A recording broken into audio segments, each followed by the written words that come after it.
Swayam Prabha. Digital India. Educated India.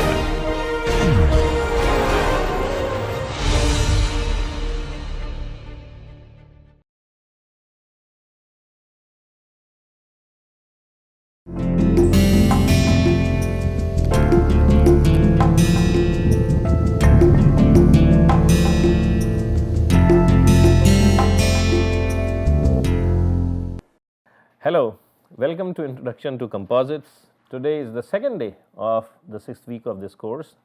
Yesterday we had defined two different strengths of unidirectional composites when they are loaded in tension in the direction of the fibers. The first scenario was when fibers are in extremely small fractional proportion, and when that is the case, then the breakage of the fiber causes transfer of this additional load to matrix. This increase in the load on the matrix or stress in matrix is not sufficiently high to cause immediate breakage of matrix. So, I can still load my composite further and eventually the matrix also fails. So, in this case the breakage happens, first fiber fails, then at a higher load the matrix fails, and that is when the whole composite fails. The other scenario which we had explained was when fibers are in reasonably large amount, and when that is the case, initially the fibers break. Because of the breakage of fibers, the load gets transferred to matrix, and this transferred load is significantly large, and as a result matrix gets overstressed beyond its bearing capacity, and that also fails at the same load level. So, these are the two scenarios. So, which we had discussed, and we had developed two relations. So, for very small Vf, the strength of the composite we had defined, or we had developed this expression, is strength of matrix materials times 1 minus Vf. For reasonably large Vf, the strength of the composite material was found out to be the strength of fiber times the volume fraction of fiber plus stress in the material, matrix material at breaking point of the fiber times 1 minus Vf, which is the volume fraction of the matrix material. Now, so the question is,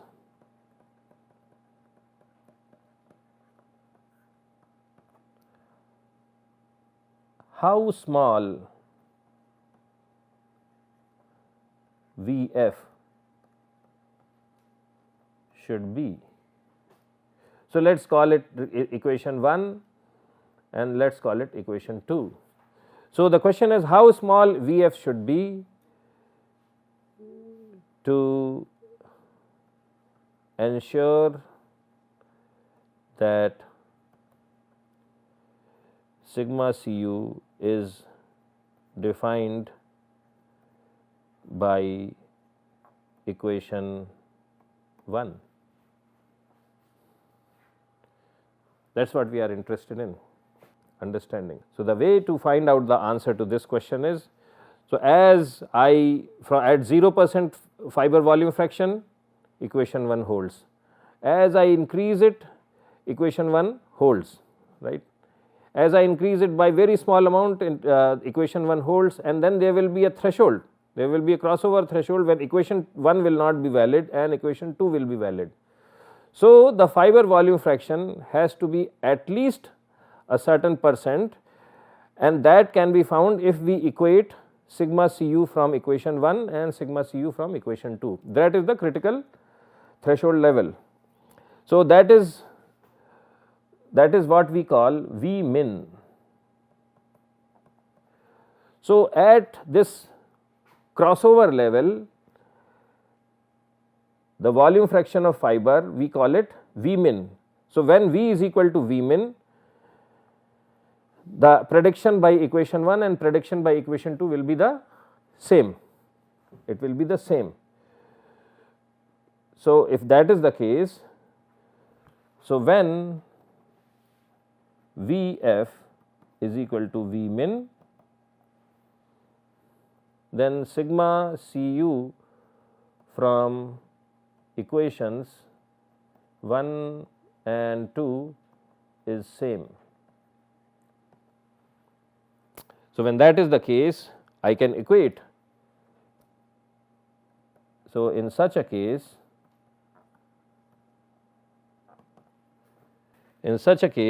so what is the value of sigma Cu from the first equation? It is sigma mu 1 minus volume fraction of fiber is V. Now, volume fraction in this case is V min. So, this equals sigma Fu V min plus sigma m epsilon Fu 1 minus V min. So, if we process this further, we get sigma mu minus sigma m evaluated at breaking strain of the fiber, and that equals V min times sigma Fu plus sigma mu minus sigma m evaluated at breaking strain of fiber. So, this is the thing. So, V min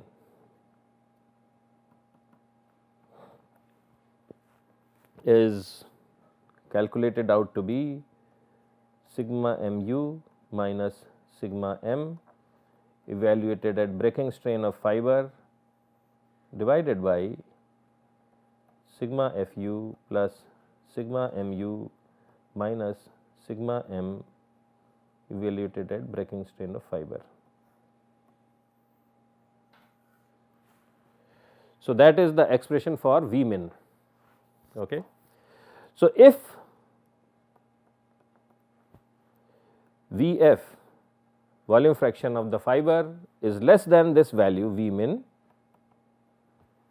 if it is less than this value of V min, then which formula or which relation we use? We use, then that is case A. Then that is case A, and in that case fiber breaks, load gets transferred to matrix. Matrix at that point is not breaking, so I can load the composite further, and at some future point the matrix base fails. And if Vf is more than V min, then we have case B, and in this case the failure of the fiber, the failure of the matrix, and the failure of the composite, it happens at the same point, at the same strain level, So, this is the thing. Now, it will be worthwhile to spend maybe a minute or two to understand how small this value is, V min. If you look at the denominator, you have the ultimate strength of the fiber, and in the numerator you have ultimate strength of the matrix material, and then of course you are subtracting, here you are adding sigma mu and subtracting sigma m epsilon Fu, but typically sigma mu is about 100 times less than sigma Fu, it is 50 to 100 times or sometimes even more. So, the numerator is very small compared to the denominator. So, this V min is extremely small. When we will later do some calculations, and we will find that the value of this V min is barely a percent or 2 in most of the cases. So, even at extremely small volumes, fractions of fiber, chances are that this formula will work. At really small levels, once the fiber volume fraction becomes very small, less than 1%, 2%, and you have to actually calculate it, only then this case A is valid. So, this is very important to understand. So, this is the discussion on V min. Now, we will also define another expression called V crit, and this is called critical volume fraction of fiber.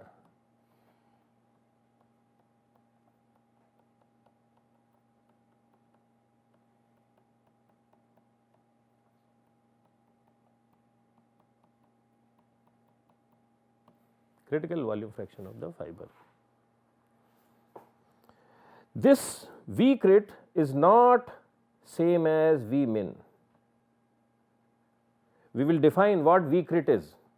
We have already understood what is V min. If volume fraction is less than of fiber is less than V min, then we have to use the first expression for case A to find out the failure of the composite. If it is more than V min, then we have to use case B to predict the failure of the composite. So, now let us look at what is, let us look at this figure, this expression. So, this is for case B, and now we are trying to get a physical understanding is what is V crit. Consider a case when volume fraction is very small. It is small, but not so small that case A holds, okay. But it is so it certainly we are not having a volume fraction. So, there could be a situation when volume fraction is more than V min, but it is still very small, let us say 3 or 4%. Typically V min is about 1%, sometimes even 0.1%, okay. So, let us say volume fraction is still very small, but more than V min. So, in that case we have to use this relation to predict the strength of the composite, okay. Now, in that case if volume fraction is very small, the strength of the composite will have two terms, one is this term and the other one is this term, right. If volume fraction is very small, the contribution of this term where the strength of the fiber is involved will be very small.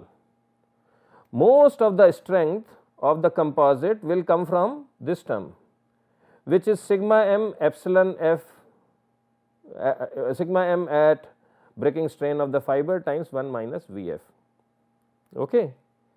Now, if V f is very small, then the contribution of this term will be very small, because the contribution of this term is going to be very small.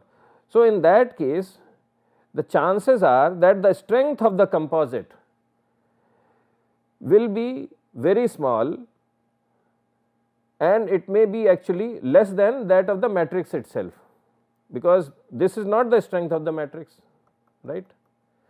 So, but what do we want when we make a composite? We want matrix is very weak in general, we have seen earlier through material properties, fibers are very strong. Now, we cannot have 100% fiber in a composite, but from a functional standpoint we want that our composite should be stronger than the, at least it should be stronger than the matrix. If it is weaker than the matrix, then there is no point in having a composite, okay. So, we want a situation where the composite strength, which is sigma Cu, should be more than the strength of the matrix, which is sigma Mu. But if V f is very small, this contribution is going to be very small, contribution because of sigma Fu. So, the chances are that the composite strength will be less than that of the matrix itself. There is the concept of V crit, okay. So, at V crit, so at V f is equal to V crit, which is critical volume fraction, strength of composite equals strength of the matrix, and if V f exceeds this critical volume fraction, then composite strength is more than that of the matrix material. But in both these cases, here V f is anyway more than V min, that is a given. So, we have to calculate what is the value of V crit or critical volume fraction. Now, because in both these cases volume fraction is more than the minimum volume fraction required. So, we use the relation as developed in case B, right. So, what is the expression for case B? That sigma Cu equals sigma Fu Vf plus sigma m times 1 minus Vf. This is the expression for case B. Okay. Now, when Vf is equal to critical volume fraction, what happens at critical volume fraction? Sigma Cu is same as the strength of the matrix material. So, we can say that sigma mu equals sigma Fu times V crit plus sigma m at breaking strength of the fiber times 1 minus V crit. So, from that we can find V crit is equal to sigma mu minus sigma m evaluated at breaking strength of the fiber divided by, this is sigma Fu minus sigma m evaluated breaking strength of the fiber. Okay. So, please check, I think this expression is correct. So, this is my critical volume fraction. So, conclusions.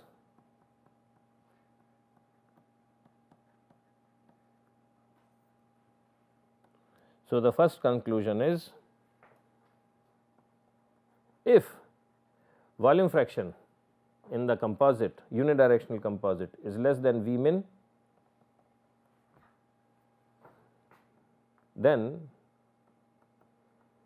fiber fails, extra load to matrix,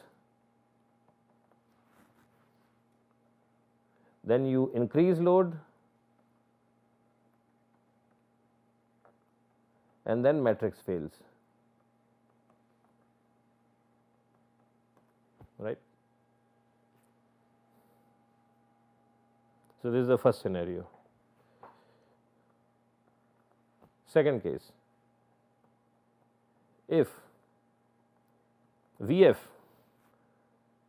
equals V min, then fiber, matrix, composite fail simultaneously.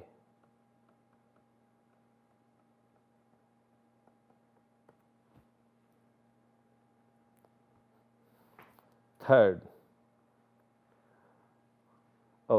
not only that, we also have to make a comment on so this is there, and sigma Cu is less than sigma mu, right, because we have not reached the critical volume fraction. So, here also and sigma Cu is less than sigma mu. So, the third situation is Vf is less than V crit and it is less than but more than V min. Then again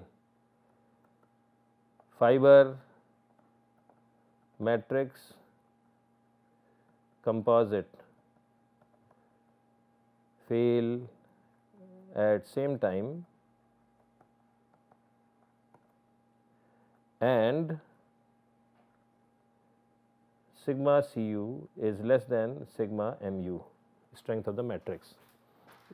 Even at that stage, the overall composite is weaker than the matrix itself. And finally, when Vf is more than V crit, then what happens? Fiber, matrix, composite fail simultaneously,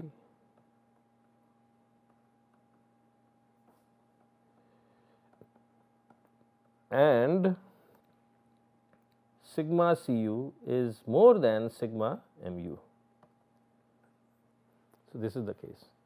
So, as we design a composite laminate, especially when we are talking about unidirectional laminates, we have to make sure that the volume fraction of the fiber should always exceed the critical volume fraction, otherwise we will not get the benefits of higher strength as we would like the composite to be. Okay. And the other moral of the story is that we should try to maximize the fiber content in the matrix. So, not only its strength will be more than that of matrix, but it will be significantly larger than that of matrix. I mean, the higher is the difference, the better it is for us, because then our specific weight and specific strength of the system becomes less. So, this is the overview for unidirectional composites, tensile strength in the longitudinal direction. Tomorrow we will do a couple of examples, and then we will move on to some other properties of unidirectional laminates. So, that is all for today, and we will once again meet tomorrow with some more knowledge about unidirectional composites. Thank you.